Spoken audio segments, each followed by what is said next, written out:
Welcome to Vijay education. तो आज हम लोग बात करने वाले हैं inter conversion of states of matter की। तो इसमें हम लोग दो टॉपिक सिलेक्ट किए हैं, एक मेल्टिंग और एक फ्रीजिंग। ठीक है, दो टॉपिक है हमारे पास, मेल्टिंग और फ्रीजिंग। दोनों को एक्सप्लेन करना है। एक्चुअली आपको इंटर कन्वर्जन में कल बताया गया था कि कोई भी जो सब्सटेंस होते हैं जनरली वो एक स्टेट से दूसरे स्टेट में बदल सकता है और वो वापस उसी स्टेट में आ सकता है, और उसी फेनोमेनन को कहा जाता है inter conversion of states of matter. इसके लिए जरूरी है कि दो जैसे फैक्टर हैं उसको चेंज किया जाए। पहला फैक्टर है टेम्परेचर और दूसरा फैक्टर है प्रेशर। तो अभी तो हम लोग बात कर रहे हैं टेम्परेचर की। जैसे यहाँ पर मेल्टिंग में टेम्परेचर को बढ़ाया जा रहा है, मतलब हीट दिया जा रहा है, हीट सप्लाई किया जा रहा है। बट यहाँ पर जो हीट एनर्जी को रिमूव किया जा रहा है, मतलब कूल किया जा रहा है। तो दोनों ही जो आपका जो फेनोमेनन है वो एक दूसरे से लिंक है। एक्चुअली ये एक दूसरे का उल्टा है, ठीक है। और यहाँ हीट कर रहे हैं तो यहाँ क्या कर रहे हैं हम लोग, कूल। ये सॉलिड से लिक्विड बन रहा है तो ये क्या बन रहा है, लिक्विड से सॉलिड। ठीक है, तो बात करते हैं व्हाट इज मेल्टिंग। बहुत सिंपल सा डेफिनेशन है ना, बहुत डिफिकल्ट भी नहीं है। What is melting? The process in which a solid become into liquid. The process in which a solid changes into liquid on heating। जब किसी सॉलिड को हीट किया जाता है, हीट सप्लाई किया जाता है, इट बिकम लिक्विड। बट इसके लिए क्या होना चाहिए, एक कंडीशन याद रखिएगा, फिक्स्ड टेम्परेचर, फिक्स्ड प्रेशर होना चाहिए। प्रेशर को फिक्स रखिए। जनरली आपको नॉर्मल जो प्रेशर होता है वो 1 atm होता है। कितना एटीएम होता है? 1 atm। atm is the unit of pressure. So the process in which a solid changes into liquid on heating, that is called melting। उस प्रोसेस को मेल्टिंग कहा जाता है। जैसे आपने देखा होगा डेली लाइफ में आइस वगैरह मेल्ट करता है, वैक्स वगैरह मेल्ट करता है, तो all this process are melting. ठीक है, सब्सटेंस मेल्ट करते हैं और उनके जो मेल्ट करने के जो टेम्परेचर होते हैं वैरी करते हैं। जैसे आइस किसी और टेम्परेचर पे मेल्ट करेगा, वैक्स किसी और टेम्परेचर पे मेल्ट करेगा, आयरन किसी और टेम्परेचर पे मेल्ट करेगा, डायमंड किसी और टेम्परेचर पे मेल्ट करेगा। ठीक है, तो हर एक का वैरी करता है और वो चीज डिपेंड करता है फोर्स ऑफ अट्रैक्शन पे। जैसे आपको समझ लीजिए व्हाट इज मेल्टिंग पॉइंट, समझिएगा। द टेम्परेचर एट विच, क्या बोलेंगे, the temperature at which a solid changes या फिर a solid start melting. The temperature at which a solid start melting at 1 atm। देखो प्रेशर जो है फिक्स होना चाहिए। ऐसा नहीं कि टेम्परेचर को भी बढ़ा दिए और प्रेशर को भी वैरी कर दिए, नहीं। प्रेशर को कांस्टेंट रखिए। जनरली वो प्रेशर 1 atm होता है। तो जिस टेम्परेचर पे वो सब्सटेंस मेल्ट करना शुरू करेगा, that temperature is known as melting point. समझे? तो आइस की जो मेल्टिंग पॉइंट है वो 0 डिग्री सेल्सियस है, वैक्स का 63 है और आयरन का 1535 है। अगर आपसे पूछा जाए कि इन तीनों में सबसे ज्यादा फोर्स ऑफ अट्रैक्शन किन के बीच में, किन के पार्टिकल के बीच में, तो obviously you can see the melting point. यहाँ पर आयरन की मेल्टिंग पॉइंट सबसे ज्यादा है। इसका मतलब ये है कि फोर्स ऑफ अट्रैक्शन सबसे क्या है, ज्यादा। दोनों एक दूसरे का डायरेक्टली प्रोपोर्शनल है। मेल्टिंग पॉइंट ज्यादा मतलब फोर्स ऑफ अट्रैक्शन क्या होगा, ज्यादा, और मेल्टिंग पॉइंट कम तो फोर्स ऑफ अट्रैक्शन कम। अब ये कैसे समझ ले, समझिएगा बात को। हमारे पास सॉलिड है, जैसे मान लीजिए आइस, इसको हमने हीट सप्लाई किया। आपको पता है सॉलिड जो होते हैं उनके जो मॉलिक्यूल्स होते हैं काफी क्लोजली पैक्ड होते हैं and they have very negligible kinetic energy. Kinetic energy भी बहुत कम होता है, मतलब इनके पार्टिकल जनरली वो रेस्ट में होते हैं। क्या में होते हैं? रेस्ट। जैसे ही आपने इसको हीट करना शुरू किया, ये जो पार्टिकल्स हैं इसका काइनेटिक एनर्जी क्या कर गया, इंक्रीज। आप energy, heat is a form of energy. जैसे ही आप हीट करना शुरू किए वो एनर्जी पार्टिकल्स को मिला और वो पार्टिकल्स वाइब्रेट करना शुरू किया। समझिए, ये सिर्फ वाइब्रेट करता है अपने मीन पोजीशन पे, आपको पता होना चाहिए। Solid only vibrate about their mean position, they are not allowed to move from one place to another place.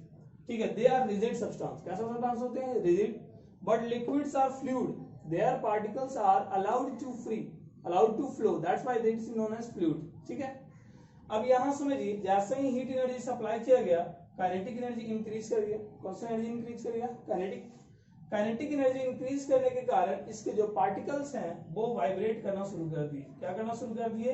Vibrate. Just like कभी 2-3 दोस्त है या 4-5 दोस्त है, पहले फैमिली में बढ़िया से रह रहे थे, अचानक से पैसे वगैरह ज्यादा आते हैं, लोग ईगोइस्टिक हो जाते हैं, लोगों में लड़ाई झगड़ा ये सब वगैरह ज्यादा हो जाता है, और दोनों क्या हो जाते हैं, डिसाइड करते हैं सब लोग कि अच्छा सेपरेट सेपरेट रहेंगे, ऐसा होता है।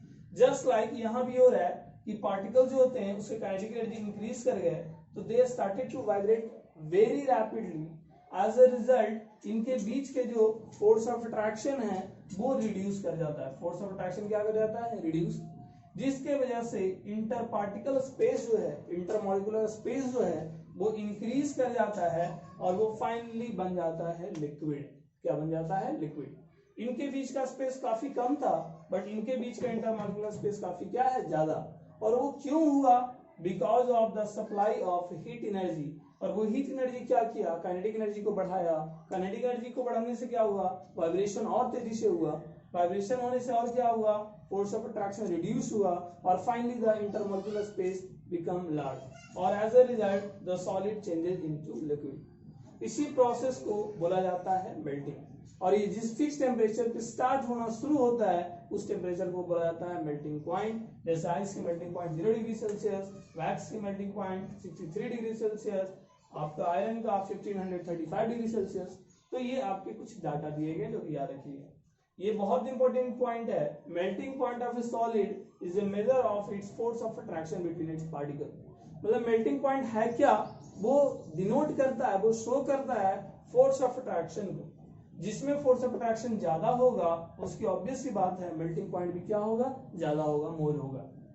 अब बात करते हैं सेकंड टॉपिक का, फ्रीजिंग, जो कि जस्ट इसके उल्टा है। यहाँ हीट कर रहे थे, यहाँ कूल, ये सॉलिड से लिक्विड बदल रहा था, ये लिक्विड से क्या बदल रहा है, solid. Freezing means solidification. Freezing का आप दूसरा नाम दे सकते हैं सॉलिडिफिकेशन, और मेल्टिंग का दूसरा नाम दे सकते हैं लिक्विफिकेशन। क्या बोल सकते हैं, लिक्विफिकेशन। यहाँ लिक्विड बनता है बट यहाँ पर क्या बनता है, सॉलिड। जैसे आपने वाटर है उसको ठंडा करना चाहते हैं, you put that water in the freezer to become solid. That process is known as freezing और सॉलिडिफिकेशन।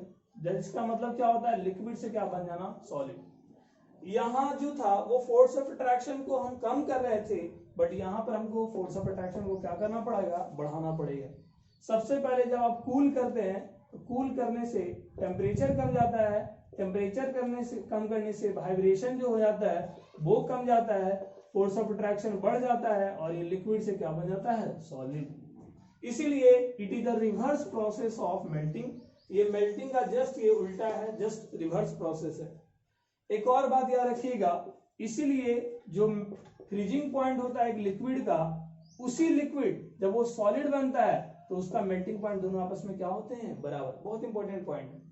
जैसे वाटर का फ्रीजिंग पॉइंट कितना है, 0 डिग्री सेल्सियस। जब यही वाटर आइस बन जाता है तो आपको मेल्ट करवाना है, तो दोनों का टेम्परेचर क्या होता है, सेम। जो फ्रीजिंग पॉइंट होगा वही कौन सा पॉइंट होगा, मेल्टिंग पॉइंट। ठीक है, यहाँ जो आपका मेल्टिंग पॉइंट अगर हम बोल रहे हैं कि मेल्टिंग पॉइंट आयरन की 1535 है, तो फ्रीजिंग पॉइंट भी कितना होगा, 1535। अगर इसका मेल्टिंग पॉइंट वैक्स का इतना है तो फ्रीजिंग पॉइंट भी सेम होगा। इसका मेल्टिंग पॉइंट अगर सेम है तो फ्रीजिंग पॉइंट भी सेम होगा।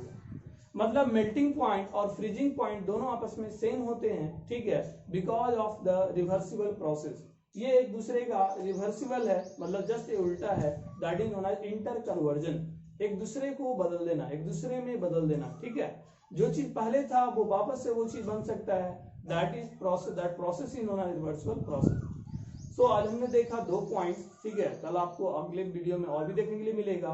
So please like our channel, subscribe our channel and like our videos, that's all.